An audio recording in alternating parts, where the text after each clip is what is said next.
Hi friends, എല്ലാവർക്കും tips or happy life എന്ന YouTube ചാനലിലേക്ക് സ്വാഗതം. ഞങ്ങൾ വെറ്റ്സ്ലർ റിസോർട്ട് മൂവാറ്റുപുഴയിലേക്ക് പോവുകയാണ്. അവിടെ ഒരു ഡിജിറ്റൽ മാർക്കറ്റിങ്ങിൻ്റെ ക്ലാസ് ഉണ്ട്. അപ്പോൾ അത് അറ്റൻഡ് ചെയ്യാനാണ് ഞങ്ങൾ പോകുന്നത്. ഞാൻ, സ്റ്റീഫൻ, മൂന്നുപേരും കൂടിയാണ് പോകുന്നത്. അപ്പോൾ ഇടയ്ക്ക് വിശേഷങ്ങൾ കാണാം. ഇപ്പം ഞങ്ങൾ വൈറ്റിലെത്തി. ഇത് മെട്രോയുടെ പണിയൊക്കെ നടക്കുവാണ്. അതുകൊണ്ട് ഇവിടെ കൂടിയുള്ള യാത്ര ഇപ്പോൾ ഒരല്പം ബുദ്ധിമുട്ടാണ്. വൈറ്റിലയിൽ നിന്ന് നമ്മൾ ലെഫ്റ്റ് തിരിഞ്ഞ് തൃപ്പൂണിത്തറ വഴിയാണ് പോകുന്നത്.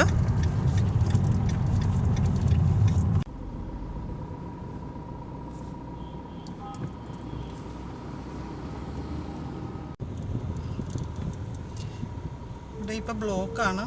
വൈറ്റിലയിൽ നിന്ന് ജസ്റ്റ് നമ്മളിങ്ങോട്ട് കടന്നതേ ഉള്ളൂ.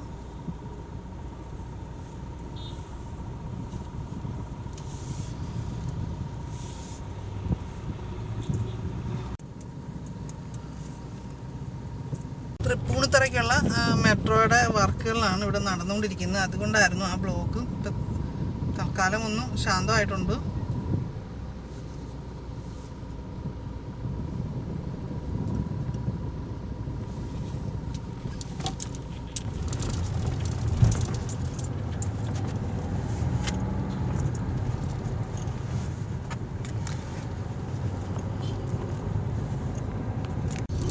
നമ്മളിപ്പോൾ കയറാൻ പോകുന്നത് ചമ്പക്കര പാലമാണ്. ഇതിൻ്റെ ഒരു പ്രത്യേകത എന്ന് പറഞ്ഞാൽ ഇവിടെ തൊട്ടടുത്താണ് മാർക്കറ്റ്. നല്ല നല്ല സൂപ്പർ മീനുകളൊക്കെ വലിയ കത്തി വിലയില്ലാതെ നമുക്ക് വാങ്ങാൻ കിട്ടുന്നൊരു സ്ഥലമാണ് ചമ്പക്കര മാർക്കറ്റ്. ഞങ്ങളിവിടുന്ന് മീനൊക്കെ വാങ്ങിക്കാറുണ്ട് കേട്ടോ. എപ്പോഴും അല്ല, വല്ലപ്പോഴും. നല്ല ചെമ്മീനൊക്കെ കിട്ടും, പിടക്കുന്ന ചെമ്മീനൊക്കെ കിട്ടും. കരിമീനും എല്ലാ സാധനവും കിട്ടും. അതെ, കരിമീനൊക്കെ ജീവനോടെ മാർക്കറ്റ്. പക്ഷെ ഇവിടെ മെട്രോയുടെ ഇതായതുകൊണ്ട് നമുക്ക് മാർക്കറ്റ് കാണാൻ പറ്റുന്നില്ല. നമ്മൾ തൃപ്പൂണിത്തറ കൂടിയാണ് പോയിക്കൊണ്ടിരിക്കുന്നത്. മ്യൂസിയത്തിൻ്റെ മതിലാണ് കാണുന്നത്.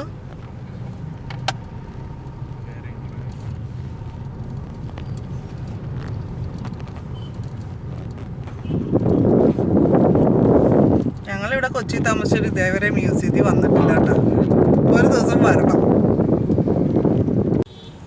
ഇത് തിരുവാങ്കുളമാണ്.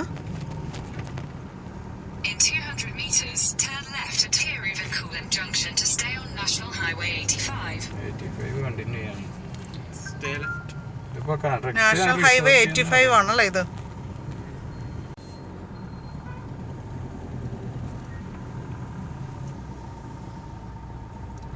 ലെഫ്റ്റ് അല്ലേ?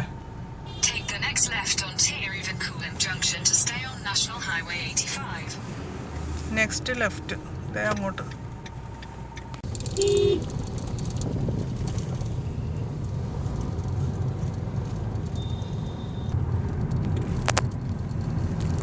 ഇതിപ്പം നമ്മൾ മൂവാറ്റുപുഴയ്ക്കുള്ള റോഡിലാണ് പോയിക്കൊണ്ടിരിക്കുന്നത്. ഇവിടുന്ന് സ്ട്രെയിറ്റ് 25 കിലോമീറ്റർ എന്നാണ് പറഞ്ഞിരിക്കുന്നത്.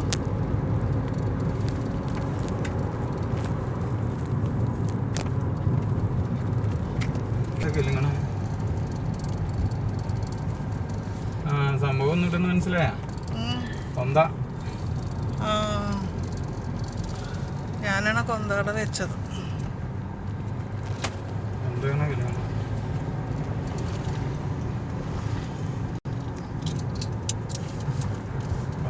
അങ്ങോട്ട് ഇട്ടാൽ ചിലപ്പോ കിളിങ്ങില്ല. ഇതിപ്പോ നമ്മള് കോലഞ്ചേരി എത്തിയിട്ടുണ്ട്. Resort and hotels.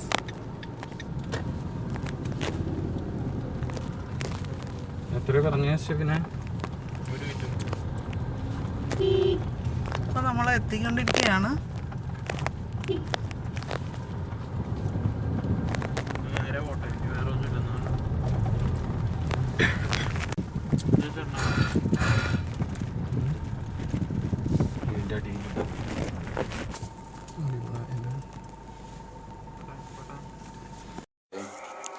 നമ്മളീ കാണുന്നത് വെറ്റ്സ്ലർ റിസോർട്ടിൻ്റെ എൻട്രൻസ് ആണ്. ഇത് മൂവാറ്റുപുഴയിലാണ്.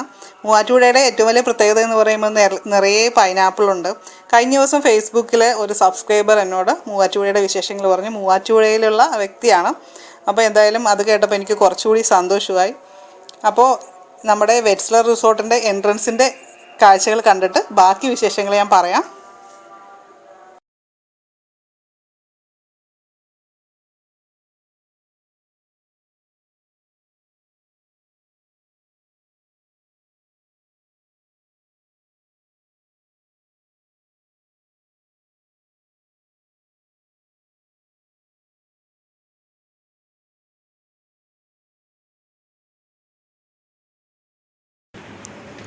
ഞാൻ നമ്മുടെ യാത്രയുടെ സ്റ്റാർട്ടിങ്ങിൽ പറഞ്ഞിരുന്ന പോലെ ഞങ്ങളിവിടെ വന്നിരിക്കുന്നത് ഐട്രൂത്ത് സൊല്യൂഷൻ കണ്ടക്ട് ചെയ്തിരിക്കുന്ന 1 day digital marketing workshop attend ചെയ്യാൻ വേണ്ടിയിട്ടാണ്. ഞങ്ങളിപ്പോൾ കൊച്ചിയിൽ നിന്നാണ് വരുന്നത്, എങ്കിലും തിരിച്ചു പോകുന്നത് അങ്കമാലിയിലെ വീട്ടിലേക്ക് ആയതുകൊണ്ട് ഞങ്ങൾ 3 പേരും കൂടിയാണ് ഇത് അറ്റൻഡ് ചെയ്യാനായിട്ട് വന്നിരിക്കുന്നത്. അപ്പോൾ ഇന്നത്തെ ദിവസം ഫുൾ ടൈം ബിസി ആയതുകൊണ്ട് നമുക്ക് പുറത്തെ കാഴ്ചകൾ പൂർണ്ണമായിട്ടും ഷൂട്ട് ചെയ്യാനായിട്ട് സാധിച്ചില്ല. അത് ഒരു ചെറിയൊരു സങ്കടമുണ്ട്. എന്നാലും കുറച്ചൊക്കെ കവർ ചെയ്തിട്ടുണ്ട്. ആ കാഴ്ചകൾ നമുക്കിനി കാണാം. നമ്മളിപ്പോൾ വെറ്റ്സ്ലർ റിസോർട്ടിൻ്റെ ഡൈനിങ് ഏരിയയുടെ ഫ്രണ്ടിലാണ്. വളരെ നല്ല ഒരു രസമുള്ളൊരു റിസോർട്ടാണ് കേട്ടോ.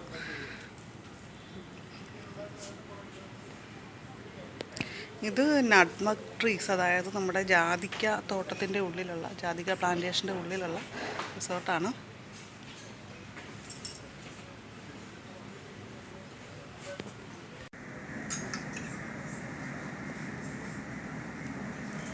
ഉച്ചയ്ക്ക് നല്ല അടിപൊളി ഫുഡൊക്കെ കഴിച്ച് ഇപ്പം ഞാൻ ഐസ്ക്രീം കഴിക്കുകയാണ് കേട്ടോ.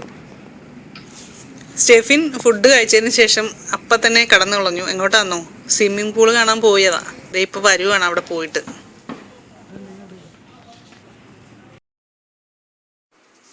നാലേക്കർ പ്രോപ്പർട്ടിയിൽ വളരെ മനോഹരമായിട്ടാണ് ഇവിടുത്തെ പൂന്തോട്ടവും അതുപോലെ തന്നെ ഫലവൃക്ഷങ്ങളും ഒക്കെ നട്ടുപരിപാലിച്ചിരിക്കുന്നത്. നിങ്ങൾക്ക് ഈ ദൃശ്യങ്ങളിൽ നിന്നത് വ്യക്തമായിട്ട് കാണാൻ സാധിക്കും. പല പൂച്ചെടികളും അതുപോലെ ഇലച്ചെടികളും ജാമ്പങ്ങ, ജാതിക്ക, അമ്പഴങ്ങ, ഇങ്ങനെ കുറേ സംഭവങ്ങളൊക്കെ ഇവിടെ നട്ടുപിടിപ്പിച്ചിട്ടുണ്ട്. നമ്മുടെ വീട്ടിലും ഒരു ഗാർഡനൊക്കെ സെറ്റ് ചെയ്യണമെന്ന് ആഗ്രഹം ശരിക്കും തോന്നും ഇതൊക്കെ കാണുമ്പോൾ. പൂക്കൾ വിരിഞ്ഞു നിൽക്കുന്ന പൂന്തോട്ടം മനസ്സിന് നൽകുന്ന ഊർജം വളരെ വലുതാണ്. ദിവസം മുഴുവനും സന്തോഷം നിറയ്ക്കാനായിട്ട് മനോഹരമായിട്ട് പരിപാലിക്കുന്ന പൂന്തോട്ടത്തിന് കഴിയുമെന്ന കാര്യത്തിൽ യാതൊരു സംശയവുമില്ല.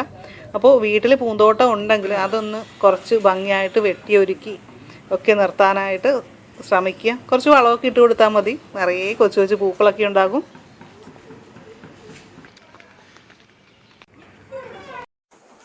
ഇപ്പോൾ സമയം 7 മണി കഴിഞ്ഞിട്ടുണ്ട്. ഞങ്ങൾ അങ്കമാലിക്ക് തിരിച്ചു പോവുകയാണ്.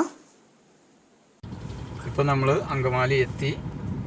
അങ്കമാലിയിലുള്ള ലിറ്റിൽ ഫ്ലവർ ഹോസ്പിറ്റലിൽ എൻ്റെ മുമ്പിലാണ് ഇപ്പോൾ നിൽക്കുന്നത്. ഇവിടെ ബ്ലോക്കാണ്. അപ്പോൾ ഈ ലിറ്റിൽ ഫ്ലവർ ഹോസ്പിറ്റൽ എന്ന് പറഞ്ഞാൽ അവർ ഫേമസ് ആയി നിന്നിരുന്നത് കണ്ണിൻ്റെ സെക്ഷനിലാണ്. അന്ന് ആദ്യം കണ്ണാസ്പത്രി കൂടുതലുണ്ടായിരുന്നില്ല. ഇപ്പോൾ പ്രൈവറ്റ് ഹോസ്പിറ്റലുകൾ ഒത്തിരി വന്നതുകൊണ്ട് അത്രയും ഇതില്ലെങ്കിലും നമ്മൾ പ്രൈവറ്റ് ഹോസ്പിറ്റൽ മേടിക്കുന്ന അത്രയും ക്യാഷ് ഇത് പള്ളി ഹോസ്പിറ്റലാണ്. അതുകൊണ്ട് അത്രയും റേറ്റ് ഇല്ല. സർവീസൊക്കെ വലിയ കുഴപ്പമില്ല.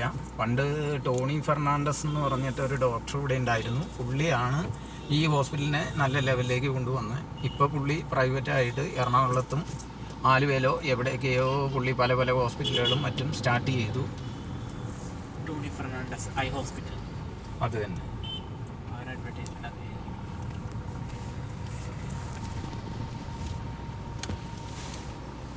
പിന്നെ ഏത് ഹോസ്പിറ്റലിൽ പോയാലും നമ്മൾ നേഴ്സിംഗ് കാര്യങ്ങളിൽ നമ്മൾക്കൊരു ശ്രദ്ധ വേണം. അല്ലെങ്കിൽ അത് നമ്മൾ എത്ര പൈസ കൊടുക്കണ ഹോസ്പിറ്റലായാലും നമുക്ക് ശ്രദ്ധയില്ലെങ്കിൽ കാര്യങ്ങൾ മോശമായിരിക്കുള്ളൂ.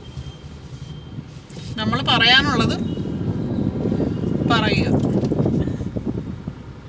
നമുക്ക് നമ്മളുടെ പേഷ്യൻ്റ് ഒരാൾ മാത്രമേ ഉണ്ടാവുള്ളൂ. അവർക്ക് ഒത്തിരി പേഷ്യൻസ് ഉണ്ട്. അപ്പോൾ അവർ എല്ലാവരെയും ഒരുപോലെ ഒന്നും കെയർ ചെയ്യണമെന്നില്ല. നമ്മളുടെ ശ്രദ്ധ ഉണ്ടെന്ന് പറഞ്ഞാൽ അവർ കൂടുതൽ നമ്മളുടെ പേഷ്യൻറ്റിനെ നോക്കും.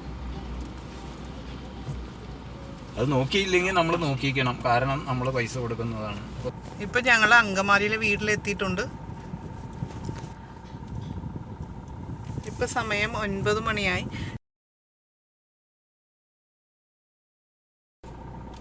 ഞങ്ങൾ ഇടയ്ക്കൊരു ഹോട്ടലിൽ നിന്ന് ഫുഡൊക്കെ കഴിച്ചു. ഇതേ കാറ് പോർച്ചിലേക്ക് കയറിക്കൊണ്ടിരിക്കുകയാണ്. ഇനി വാതിൽ തുറന്ന് അകത്ത് കയറണം.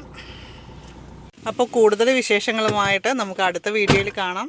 എല്ലാവർക്കും നല്ലൊരു ദിവസം ആശംസിക്കുന്നു. നന്ദി, നമസ്കാരം.